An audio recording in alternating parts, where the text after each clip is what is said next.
Good afternoon. This is Betty Shan. I hope this video finds everybody doing well and everybody happy and the Lord's been good to you and blessed you and all your needs are being supplied. And we want to thank you for joining in with us today. And I hope I can say something to you that'll bring back a remembrance to you of your life in the past or the future. And I hope I say something that'll bless you. And I've got 70 something years of life behind me that I can talk about. And I keep thinking, well, I'm going to run out of things to say. But every time I think that, I think of something else to say. So I guess I'm blessed with the gift of gab, if nothing else. So I hope you enjoy this today, and I hope you have a blessed day. But I got to thinking about the time that we first got married. Me and Edgel Shan, we got married, and I was in the kitchen cooking supper. Of course, we was living in a little house at that time. We just had the two girls, Edgel's two girls, Lynette and Angela, and I was in the kitchen cooking uh, some supper for them to eat. And of course, back then when I cooked a meal, that was work because I hadn't done it enough to.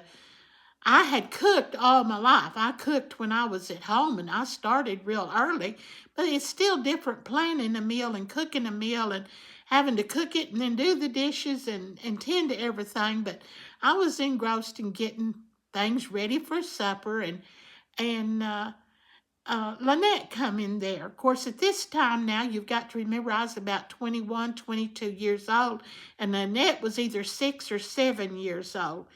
And she come in there, and I had opened a quart of, or really it was a gallon of pickled jalapenos. Now, if you don't live down here in the Southwest, I mean, you might not know what a gallon of pickled jalapenos is, but it comes in a great big old gallon can, and they have a lot of jalapenos in it, and you take them, you eat them with your sandwiches. But in the jalapenos that they put in the cans like that, they also put pieces of carrots and pieces of onion in it, and that draws some of that heat into them vegetables. And I had opened a gallon of the jalapenos, and I had put some of them in quart jars. And the rest of them I put in a bowl and put in the refrigerator. And I happened to have used the ones that was in the little bowl. So I took one of them quart jars and I set it on the table. And I guess them carrots just really looked good to Lynette because she was getting hungry. It was supper time. And she come in the kitchen and she was jigging and dancing around. You know how little girls do, or how we as little girls used to act. And she was jigging around there, and she said she looked at me and she says, "I want them carrots out of that." And I told her, I said, "Honey, no, you don't want the carrots out of it because it's canned in peppers and it's as hot as the peppers." And she got mad at me. She went out of the kitchen and she was huffed up because I wouldn't give her them carrots out of that jalapeno jar. And when they all come to supper, then first thing out of her mouth to her daddy when she sit down is she won't let me have them carrots out of that jar. She just don't want me to have them carrots.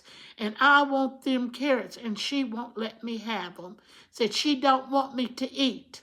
And I said, "Now, Lynette, that's not so. I told you they were hot."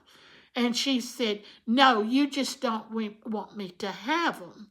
So I kind of stood back, and her daddy said, "Did she ask for them, Bet?" I said, "Yeah, she's been having a fit for them." And I told her they're hot, Angel. He said, "Let her have them."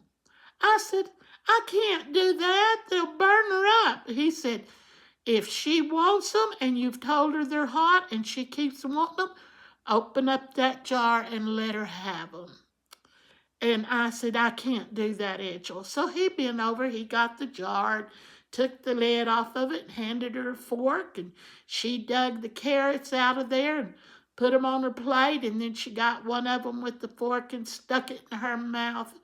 and went to eating it, and tears started rolling down her face, and she started spitting, and she went to crying, and he said, well, said, I think that's a lesson we won't ever have to go through again when you tell her something's hot or she don't need it because of certain things. That I don't think we'll have any more problems.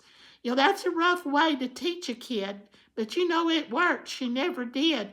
When I told her she couldn't have something or it would burn her or anything, she understood that I wasn't doing it to be mean. I was doing it for her good. And sometimes it's hard to explain to these children why and how come.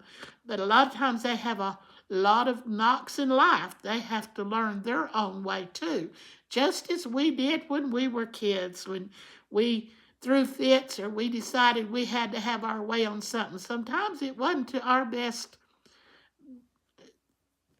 It wasn't to our best. Let's just put it that way. And it wasn't that day for her either, because she learned a lesson she never forgot. Y'all have a blessed day, and be careful how we teach our children, but sometimes we have to let them learn things for themselves. You have a good day, keep your chin up, and live for the Lord.